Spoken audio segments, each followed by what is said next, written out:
Hey folks, so I planted some corn seed in 3 of these 36 cell trays. I would say just over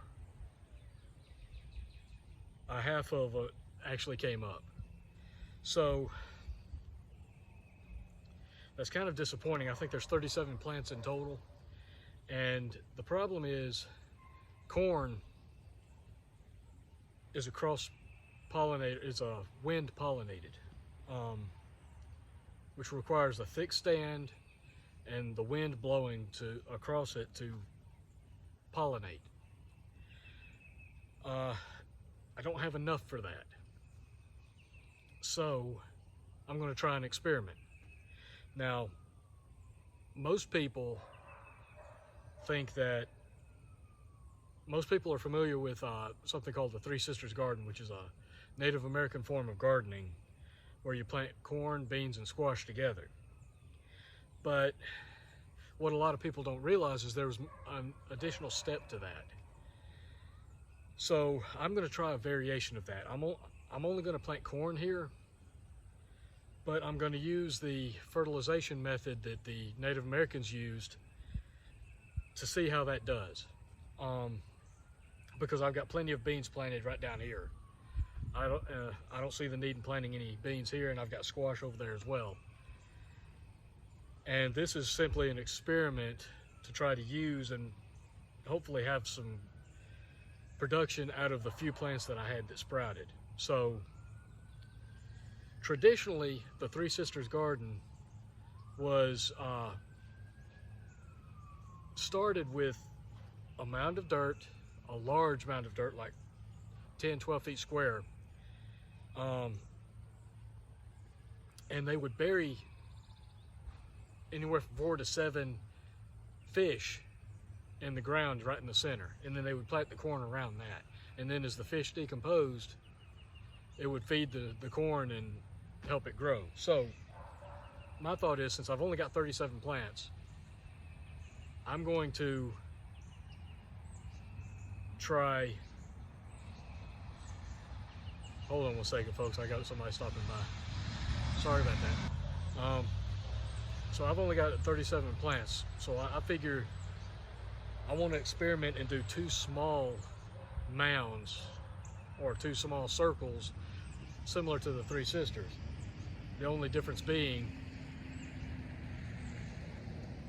that I'm not going to plant beans and then squash behind it successively like would normally be done.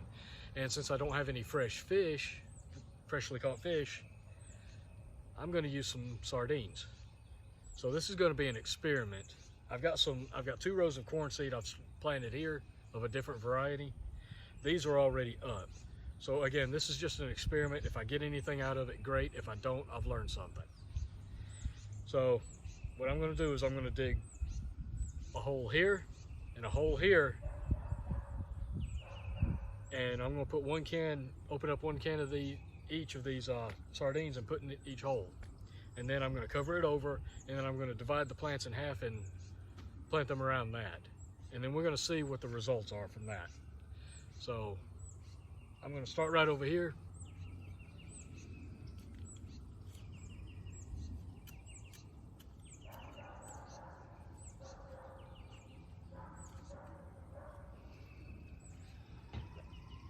Now, I don't know what the results of this will be.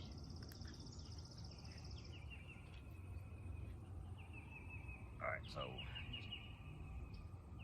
there's 3 sardines in there, so I'm going to dump that in there. Set that back there for a moment. Now cover it over.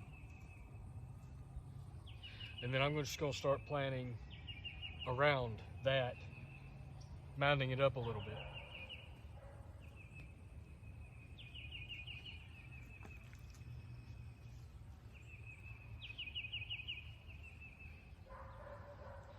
And yeah, I'm getting down here in the dirt, getting nice and dirty, so. All right.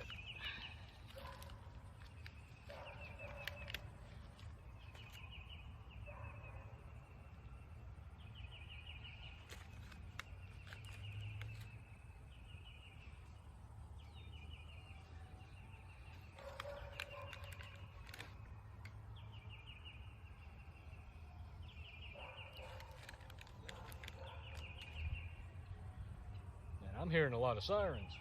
I don't know if y'all can hear that in the background, but that's a lot of sirens.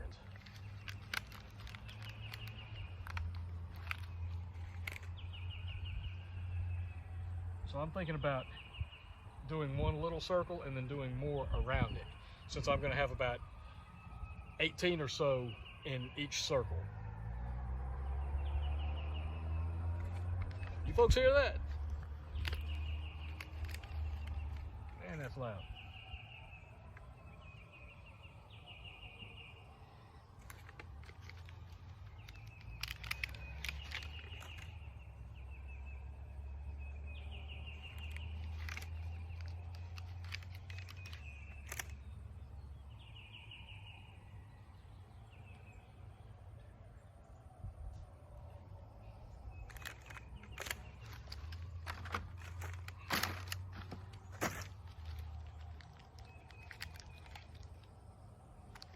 That one came apart.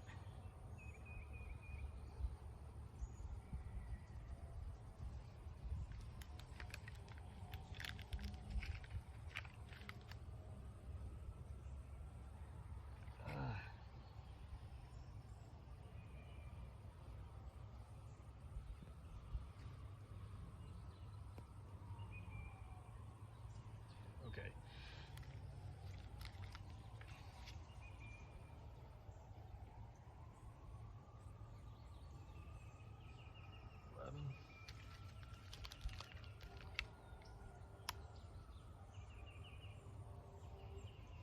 Well,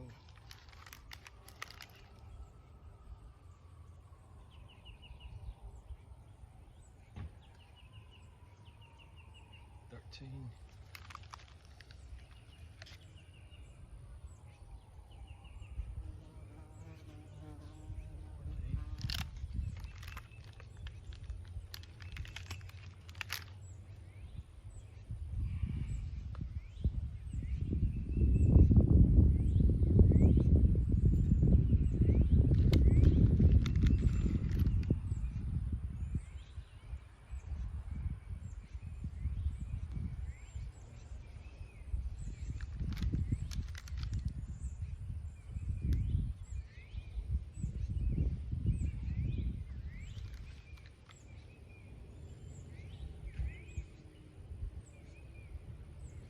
All right.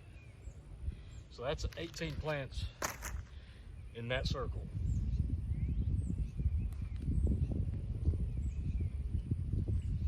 What in the world? So that's 18 plants in that circle.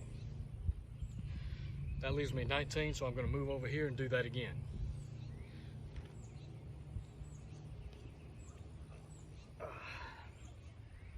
And I'm going to try to, I'm not going to put a huge amount of space between these two because I'm hoping they'll help cross-pollinate each other.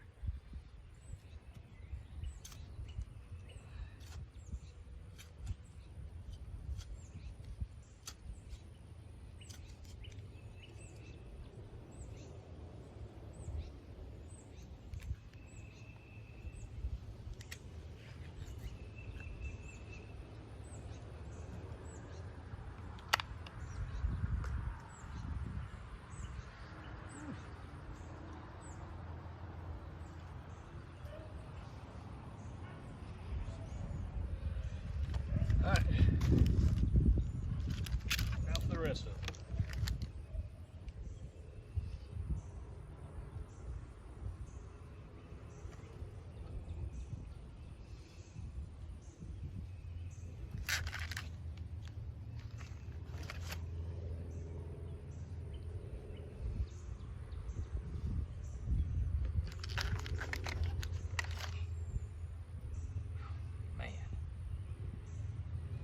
I don't see how anybody eats those sardines. That is not something I could eat.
I'm hearing some thunder. It wasn't supposed to rain today, but I'm hearing some thunder, and it's been really cloudy.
All right, so I've got them in the ground. Let me flip the camera around and show you what I've done. If I can get up. All right, so to recap what I did, I've got 2 rows of Trucker's Favorite yellow corn right there. This is a different variety. And to recap what I did was I dug a hole right here, opened a can of sardines, dumped the contents in there, covered it over, planted a ring around the sardines with some of the corn, and then I made a second ring that really close to the first to plant it real thick since it's wind pollinated. And since I only had 37 plants, there's 18 plants here and there's 19 plants in that one, which I did the exact same way. And normally you can't grow 2 types of corn at the same time because being wind pollinated, they can cross pollinate from up to a mile away. But if you can get some to grow really early and then plant some later, and kind of stagger the timing on it, you may be able to grow 2 different types without them cross-pollinating. At least that's what I've been told, that's what I've read. And I've tried 3 or 4 different times to grow corn. I've never had any good success with it. I remember my grandfather had success with it, but I've never had any good success with it at all. So this is continuing experiments to try to figure out what works for me. So I'm trying the traditional method with 2 small rows there, and a variation of the Three Sisters planting method minus the squash and beans here. So we'll see which one does better, and I'll keep you guys updated. And I've been out here planting all day. I've been planting all kinds of stuff up through there. I've got peas, carrots, beans, tomatoes, several different types of tomatoes, bell peppers, squash, cucumbers. I've still got some onions to plant, okra. I've got some sunflowers I want to plant right here at the back of the garden. I've got some sweet potatoes I need to put in. I need to do some a potato mound up here somewhere so that I can kind of compare the results of that with the 5-gallon bucket potatoes that I'm doing over there. So this garden's going to be really, really packed this year. And those peas right there, these right here, they're actually a green pea, a snow pea, I think is what they are. And well, let me walk over there and look at the tag actually. So I want to get that right. All right, so it's a sugar and snap pea. So it might be a little too hot for these already. I don't know. We'll see what they do. If they don't do anything, If it doesn't look like they're going to grow or anything, or if they're not going to do too well, I'll rip them out and plant something else. Because with food prices going the way they are, with everything going on in the world, I can't afford to have any empty spots in this garden. I've got to have everything filled. So if that doesn't do it any good, I'm going to rip it out and plant something else there. So anyway, that's what I've been doing today. I'm going to take me a break, eat something. Now, I just wanted to give you guys a quick look at what I've been doing this morning alone. Hopefully this will be a good year for getting a lot of food out of the garden, and I'm going to be putting up a lot of it. And then I'm going to try to barter or trade with some of it as well. So we're going to see how that goes. Anyway, that's all I've got right now. Appreciate you guys watching. As always, like, share, subscribe if you haven't. And until next time, guys, take care and stay busy. I'll catch you later.